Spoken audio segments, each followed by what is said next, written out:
Jaman kae ana sebuah kerajaan ing Pengirang. Rajanipun kagungan putra asmanipun Bandung Bandawasa. Bandung Bandawasa wong kang perkasa kaya ramane. Dheweke duwe macem-macem ilmu sekti mandraguna.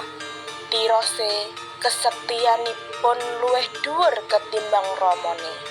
Ali Bandung Bandawasa seneng maguru ing para petapa sekti. Ing Prambanan ana sebuah kerajaan asmanipun yaiku Raja Boko. Sing raja kagungan keturunan kang ayu parase asmanipun Rara Jonggrang.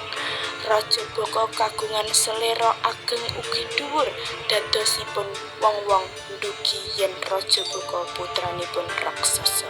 Antawis kerajaan Pengging lan kerajaan Prambanan kekados peperangan. Wonten mulainipun Raja Pengging kalah, tentara Pengging kathah ingkang gugur ing medan perang. Mireng kekalahipun pasukan ramanipun, maka Bandung Bandawasa kagungan niat nyusul. Apa kowe? Aku putra Raja Boko. Ana apa kowe menyang mrene? Aku nang kene penguasai kerajaan ini. Wani men ngono nang arep. Ora bakal iso ngalahke pasukan. Yen ngono yang karo dhisik kaya. Monggo. Perang.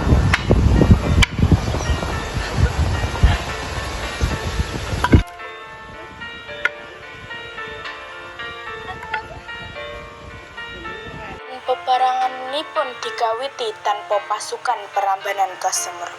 Bandung Bandawasa nyuwun bantuan jin kagem nglawan pasukan Raja Boko sedaya. Perang dirampungaken dening kekalahan kerajaan Prambanan ugi sedanipun Raja Boko. Mireng pirengan kekalahipun pasukan Prambanan, para dayang enggal ngaturi pirengan kasebut dhateng Ratu lan Rara Jonggrang.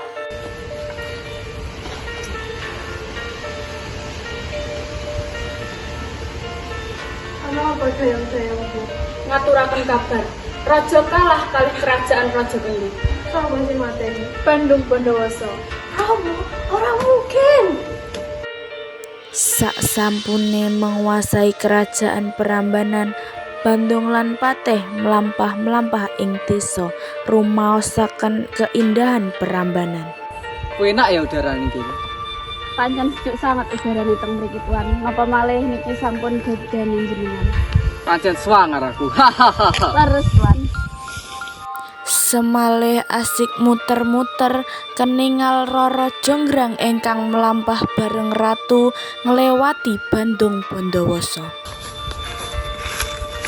Sopo cahayu kuwi, Patih? Niku Rara Jonggrang kalih garwanipun Raja Boko tuan. Hah? Raja Boko? Leres tuan. Ya gak apa-apa, aku demen ku cahayu kuwi. Bandung Bandawasa nglanjutno perjalanane. Sakwise cekap tebih saka paninggalan, rakyat-rakyat desa ngawiti micarake.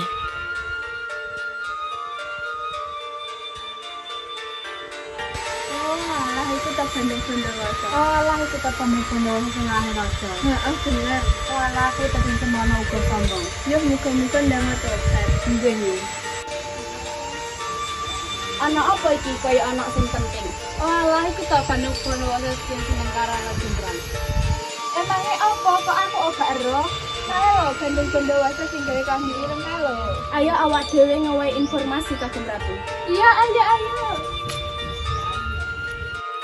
Tanpa mikir dawa, para dayang enggal ngampiri ratu lan nyampekke informasi sing dientukke mau.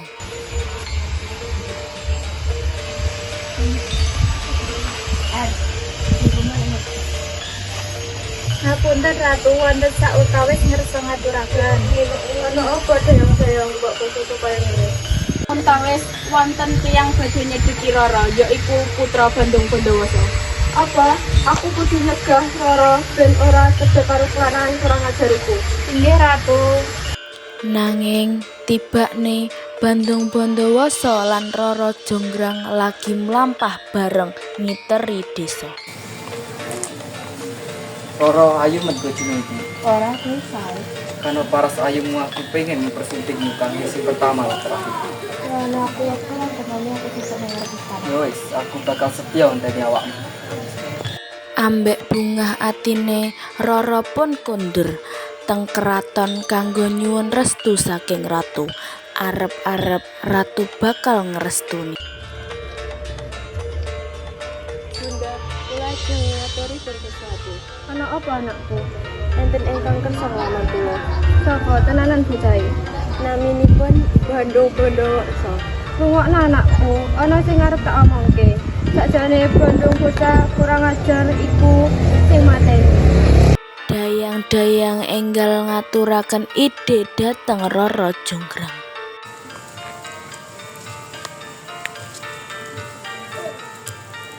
Ngapunten Ratu, pados menawi Roro Jonggrang menehi cara semustahil. Apa iku? Kados pundi menawi Roro Jonggrang putus damel 1000 candhi sadurunge pitik kluruk. Iya, betul iku. Benjengipun Roro Jonggrang nemoni Bandung Bondowoso kanthi ndredeg kagem jawab lamaranipun. Pripun Roro, apa kowe wis nemokni jawaban? Aku gelem nanging enek syarate. Syarat apa Cahayu? Gawekna aku 1000 candhi sedurung pitik kluruk. Walah gampang, lek iku kekarepanmu. Sing penting kowe ora lali karo janji. Ya wis lek ngono aku balik dhisik. Nyapa gak tak berniat. Ora usah aku iso balik dhewe. Ya wis aku ora bakal maksa. Matur nuwun Bandung. Nggih, aku santos. Kagem menehi syarat ingkang diwenehna Roro Jonggrang, Bandung gagas nyuwun bantuan dhateng jin. Bandungipun maos mantra lan jin muncul. Enten apa, Tuan? Aku duwe tugas abot kangge awakmu. Tugas napa, Tuan? Gawekno aku 1000 candhi sadurunge pitik kluruk. Damel apa, Tuan? Ya wis rasa kaken takon, ndang gawekno. Nggih, Tuan.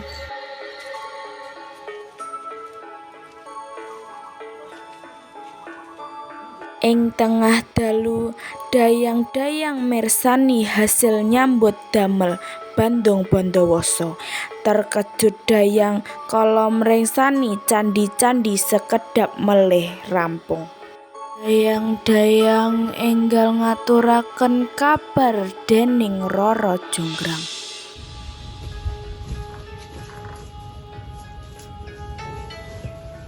Ana apa dayang-dayangku? Roro, 1000 candhi wis arep mari. Apa aku kudu duwe cara supaya candhi kuwi ora dadi? Sabar Roro, kabeh kuwi mesti ana carane. Iya dayang, tangekna dayang-dayang liyane saurunge srengenge metu. Lan kongkonen dayang-dayang bakar jerami lan numbuk pari nyang leswan. Karo taburna kembang-kembang sing wangi ambune. Inggih, Roro. Tekan desa, dayang-dayang langsung nangekne para rakyat. Tangi. Ana apa, Dayang? Awak dhewe dikongkon Roro. Diutus apa? Awak dhewe dikongkon ngebong damen karo numbuk padi ing lesung. Karo naburke kembang-kembang sing ambune wangi. Nggih, Dayang. Ayo. Rakyatipun ndamelaken perintah Roro Jonggrang lan beberapa kala lajeng mireng ayam berkokok. Bandung lan jin kebingungan mireng ayam berkokok.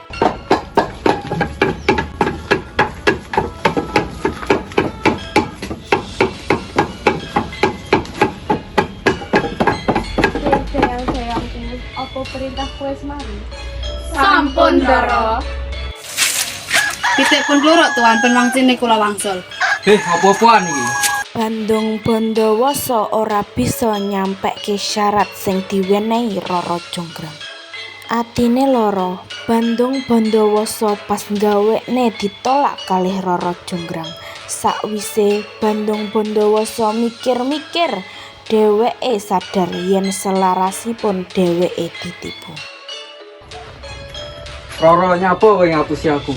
Kowe wis gagal usahaku mujudake 1000 candhi sing kurang siji. Amarga kelicikanmu lan dayang-dayangmu dadi candhi sing ke-1000 lan dayang-dayangmu ora iso rabi sak lawase. Seketika Roro Jonggrang malih dados arca watu ageng.